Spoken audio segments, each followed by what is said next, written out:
कहानी है ऐसे जादूगरों की जो कि जादू की आड़ में बड़ी बड़ी चोरियां करते थे। कहानी के शुरू में हम 4 जादूगर को अलग अलग शहर में देखते हैं। इन सभी के पास जादू करने की अलग अलग टेक्निक और टैलेंट होता है, जिसमें ये सब बहुत ही माहिर होते हैं। जिसमें से पहले आदमी का नाम डैनियल होता है, जो प्लेइंग कार्ड से जादू दिखाने में एक्सपर्ट होता है। दूसरे नंबर पर मैरी आता है, जो लोगों को हिप्नोटाइज करने में माहिर होता है। तीसरे नंबर पर जैक आता है, जो कि छोटे मोटे जादू करता है और किसी भी लॉकर का लॉक आराम से खोल सकता है। आखिर में हम एक लड़की को देखते हैं जो कि वहाँ पर जादू परफॉर्म करती है। वहाँ कोई और भी होता है जो कि इन चारों पे नजर रखा हुआ होता है। वो अपने कार्ड्स इन्हें भेजता है जिसपे आई का सिंबल बना होता है और उस पे उसका एड्रेस और नाम लिखा होता है। ये लोग कार्ड का एड्रेस देख के वहाँ पर पहुँचते हैं तो वहाँ पे ताला लगा होता है, लेकिन जैक अपने टेक्निक से वहाँ का लॉक तोड़कर अंदर जाता है। तो वहाँ पे ये लोग देखते हैं वहाँ पे एक रोज और खाली पेपर पड़ा होता है। वो लोग जैसे ही रोज को पानी में डालते हैं तो वो रास्ता खुद ब खुद बनता जाता है और उसमें उसके इवेंट की पूरी प्लानिंग होती है जो कि वो करेंगे। और ये एक बहुत बड़ा प्लान था जिसको इन चारों ने मिलकर कंप्लीट करना है। और वहाँ पर ये जो प्लान ऑर्गेनाइज कर रहा था वो उसका नाम बार्ली होता है, जो कि वहाँ पर लोगों को जादू करने के लिए बुलाता है और बाद में उनको एक्सपोज करता है अपनी वेबसाइट में डाल के। वहाँ पर हमें एक और आदमी नज़र आता है जिसका नाम रॉथर होता है और वो एक बहुत बड़ा बिजनेसमैन होता है और ये शो भी उसी ने ऑर्गेनाइज किया होता है। दोस्तों फिर ये चारों अपना शो स्टार्ट करना शुरू करते हैं और फिर वो वहाँ पर अनाउंस करते हैं कि हम यहाँ पे जादू से एक रॉबरी करके दिखाएंगे। अब ये सुन के पब्लिक बहुत ज़्यादा एक्साइटेड हो जाती है और वो शो शुरू होने का इंतज़ार करती है। इसके बाद ये लोग ऑडियंस में से एक बंदे को उठाते हैं और उससे उसकी बैंक डिटेल्स पूछते हैं। उसके बाद वो उसे कार्ड चुनने को कहते हैं। वो उसे पूरा अपना साइन करवाते हैं और उसे कहते हैं इसे अपनी जेब में रख लो।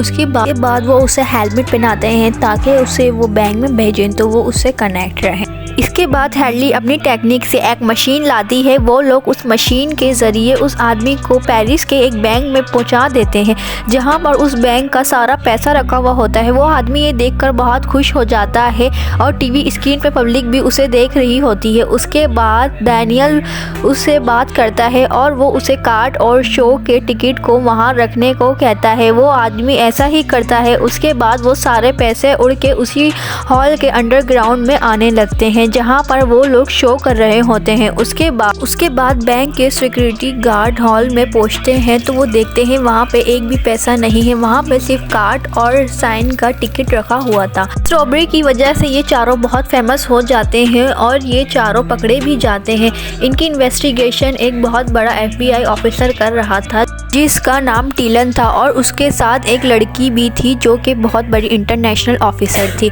उसके बाद इन्होंने इस लड़के को अपने पास बुलाया होता है, लेकिन उसको इसके बारे में कुछ नहीं पता होता क्योंकि उसको इस बारे में कुछ भी नहीं पता होता क्योंकि जब उसको स्टेज पे बुलाया था तो उन लोगों ने उसको हिप्नोटाइज कर लिया था और वो अभी तक हिप्नोटाइज में ही है, इसलिए वो उससे कुछ जानकारी नहीं ले सकते। उन्होंने फिर उन चारों को भी अरेस्ट कर लिया था, लेकिन उनकी बातों से वो उनसे कुछ नहीं जान पाते और वो उन्हें रिहा कर देते हैं। लेकिन टीलन अब इस केस को किसी न किसी तरीके से सॉल्व करना चाहता था, लेकिन जब उसे पता चलता है उन चारों के शो में बार्ली टैलेंट भी आया हुआ था जो कि इन जादूगरों को एक्सपोज करना चाहता था, तो वो उससे जाके मिलता है।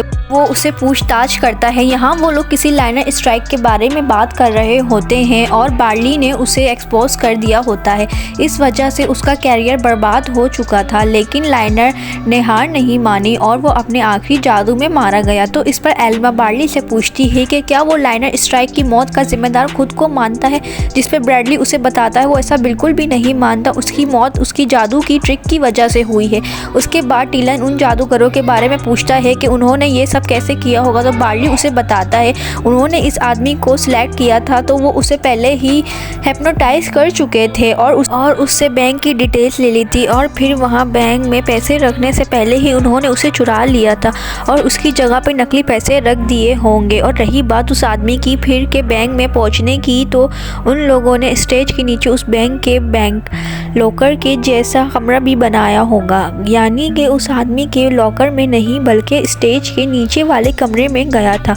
और दूसरी तरफ उन्होंने बैंक के लॉकर में फायर पेपर के बने हुए नोट रखे थे जिसमें से ना धुआं निकला ना राख, और वो रखे रखे गायब हो गए। इसके बाद वो चारों वो पैसे यहाँ पे उड़ा देते हैं। उसके बाद वो चारों ग्रुप एक और जगह शो कर रहे होते हैं, लेकिन इस शो में टीलन अपनी साथी और बार्ली के साथ आता है। जिसके बाद शो स्टार्ट होता है और वो चारों अपनी ऑडियंस को एक कार्ड देते हैं और उस पर उनका बैंक बैलेंस लिखने को कहते हैं। फिर वो लोग ऑथर को बुलाते हैं जो ये शो स्पॉन्सर कर रहा होता है।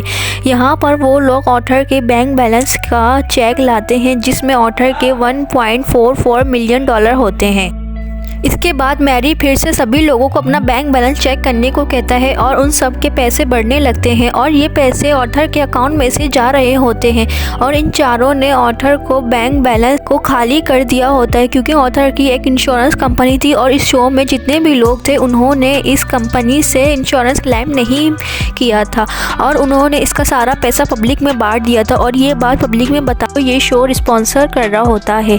यहाँ पर वो लोग ऑथर के बैंक बैलेंस का चेक लाते हैं जिसमें ऑथर के $1.44 मिलियन होते हैं। इसके बाद मैरी फिर से सभी लोगों को अपना बैंक बैलेंस चेक करने को कहता है और उन सब के पैसे बढ़ने लगते हैं और ये पैसे ऑथर के अकाउंट में से जा रहे होते हैं। और इन चारों ने ऑथर को बैंक बैलेंस को खाली कर दिया होता है क्योंकि ऑथर की एक इंश्योरेंस कंपनी थी और इस शो में जितने भी लोग थे उन्होंने इस कंपनी से इंश्योरेंस क्लेम नहीं किया था और उन्होंने इसका सारा पैसा पब्लिक में बांट दिया था और ये बात पब्लिक में बता के भाग जाते हैं। टीलन उन्हें पकड़ने के लिए जाता है लेकिन वो लोग उसके हाथों से निकल जाते हैं। और टीलन की साथी एल्मा टीलन को आई मैजिशियन कम्युनिटी के बारे में बताती है जिसके बारे में उसने कहीं स्टडी की होती है। असल में आई कम्युनिटी वो थे जो अमीरों को लूट कर गरीबों को देते थे और उनकी मदद करते थे। एल्मा उसे ये भी बताती है कि आई कम्युनिटी कुछ मैजिशियन को हायर करती है जो कि उनके काम आते हैं। मुझे लगता है ये चारों भी उनमें शामिल होना चाहते हैं, लेकिन टीलन कहता है इन चारों में एक पांचवा बंदा भी है जो कि उन्हें लीड कर रहा है। इसके बाद वो अपना फ़ोन चेक करता है कि वो तो काम ही नहीं कर रहा है। इसके बाद वो चेक करवाता है कि वो तो उसका फ़ोन है ही नहीं क्योंकि इन्वेस्टिगेशन के दौरान जैक ने उसका मोबाइल गायब कर दिया था और उसकी जगह दूसरा रख दिया था और उसमें एक चिप लगाई होती है जिसकी वजह से वो उनकी सारी बातें सुन रहा होता है। अब क्योंकि डीलन को इस बारे में सब कुछ पता चल चुका होता है तो वो इस चीज़ से फ़ायदा उठाता है और इन चारों की खोज में जाता है। इसके बाद वो उस चिप से उनका एड्रेस निकालता है जहाँ पे वो चारों एक साल से रह रहे होते हैं, लेकिन हॉर्समैन उसको वहाँ पर आते हुए देख लेता है तो वो जल्दी से सारे सबूत मिटा देते हैं और वहाँ से भाग निकलते हैं। लेकिन जैक वहाँ पे पकड़ा जाता है, लेकिन वो कुछ ना कुछ करके वहाँ से अपनी जान छुड़ाता है। लेकिन वो 3 हॉर्समैन तो वहाँ से निकल चुके होते हैं और जैक वहाँ से बाकी सामान उठाता है और निकल पड़ता है। लेकिन वो सारे पुलिस वाले उसका पीछा करते हैं, लेकिन वो वहाँ से भागने की पूरी कोशिश में लगा होता है। लेकिन आगे जाके उसकी गाड़ी एक जगह से कल्टी हो जाती है और उसमें ब्लास्ट होने लगता है। लेकिन टीलन उसे पकड़ने की कोशिश में होता है और उसके पास से सबूत उठाता है, लेकिन जैसे ही वो सबूत उठाता है गाड़ी पूरी तरह से ब्लास्ट हो जाती है और जैक उसी वक्त मारा जाता है। इसके बाद टीलन को उनके दूसरे टारगेट का पता चल जाता है। उनका टारगेट ये होता है अब वो किसी एक सिक्योरिटी प्राइवेट प्लेस को लूटेंगे और वो लोग उसी जगह पर जाते हैं कि उन्होंने $500 बिलियन वहाँ पर छुपा के रखा हुआ था। लेकिन जब वो वहाँ पर पहुँचते हैं तो वो जगह खाली हो चुकी होती है। तिजोरी वाला बताता है कि उनके बॉस ने यहाँ से सामान शिफ्ट करने को कहा था और जैसे ही वो वहाँ से शिफ्ट होता है वो उस तिजोरी को ढूंढने निकल जाते हैं। लेकिन जब वो तिजोरी मिलती है उसमें से सिर्फ गुब्बारे निकलते हैं। उसके बाद वो हॉर्समैन एक वीडियो पब्लिश करते हैं जिसमें वो अपने लास्ट मैजिशियन के बारे में बताते हैं और उसमें वो कहते हैं वो वाला शो बिल्कुल फ्री होगा और उसमें उस वीडियो में उन्हीं का एड्रेस लिखा हुआ होता है जहाँ वो शो पब्लिश करेंगे। उसके बाद सारे FBI और बाकी लोग वहाँ पर पहुँच जाते हैं और FBI वाले उन्हें पकड़ने की फुल कोशिश में होते हैं। लोग किसी प्रोजेक्टर के थ्रू एक बिल्डिंग में दिखाई दे रहे होते हैं तो FBI वाले फ़ौरन उसे पकड़ने के लिए जाते हैं। तो वो वहाँ पर देखते हैं वहाँ पर उनका पुतला होता है, लेकिन वो फिर दूसरी जगह पर देखते हैं तो वहाँ से वो भागते हुए नजर आते हैं। तो पता चलता है वहाँ पे भी वो उनकी पिक्चर का ट्रांसफॉर्मेशन है। लेकिन वो फिर वहाँ पे उनके ढूंढने की फुल कोशिश में लग जाते हैं तो वो लोग फ़ायदा उठा के पीछे वाली बिल्डिंग से भाग जाते हैं। लेकिन वहाँ पर जो उनका लूटा हुआ पैसा होता है वो पब्लिक में उड़ा दिया जाता है। लेकिन फिर वो देखते हैं उन नोटों में उन्हीं की तस्वीर छपी हुई होती है। लेकिन जब बार्ली अपनी गाड़ी में जाता है तो देखते हैं असली पैसा तो उसी की गाड़ी में से निकलता है। फिर FBI वाले उसे पूरी तरह से घेर लेते हैं और उसे वहीं पर इतना सारा पैसा चोरी करने के जुर्म में अरेस्ट कर लेते हैं। फिर टीलन उससे मिलने जेल में आता है। बैडली उन्हें कहता है मुझे फंसाया जा रहा है, मैंने कुछ नहीं किया, लेकिन मैं तुम्हें ये बता सकता हूँ उन्होंने चोरी कैसे की। उन्होंने ये जैक की मदद से किया है सब कुछ। जैक एक्चुअली में मरा नहीं होता है। जब FBI की बहुत सारी टीम उसके पीछे थी तो उसकी ही दोस्तों ने उसे एक गाड़ी भेजी जिसमें एक बॉडी थी।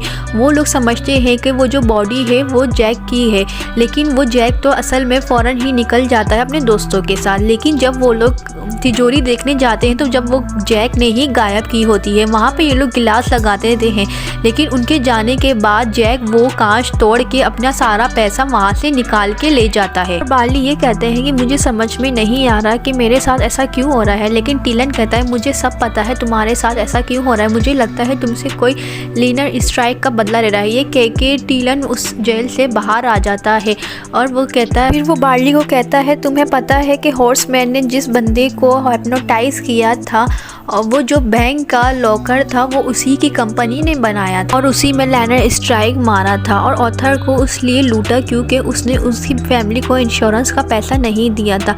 फिर बार्ली को इसलिए फंसाया गया क्योंकि तो एक्सपोज किया था। और फिर वो कहता है आखिर तुम हो कौन। फिर वो मुस्कुराता है और वहाँ से चला जाता है।